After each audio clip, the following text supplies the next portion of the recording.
Здравейте, аз съм Елеонора Василева и съм медицинска сестра в медицински център Финес, град Търговище. Днес ще ви представя само малка част от нашите медицински процедури.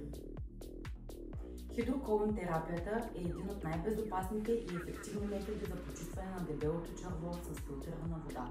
Предимствата и ползите са подобряване на храносмилането и перисталтиката, подобряването на метаболизма, по-свеж и по-сияен вид на кожа.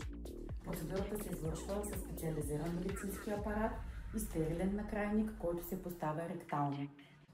През него в червото постъпва внимателно дозирана филтрирана вода, която омекотява и отстранява отпадните вещества. Целият процес трае около 30-40 минути, напълно безболезнени и протичат под медицински контрол.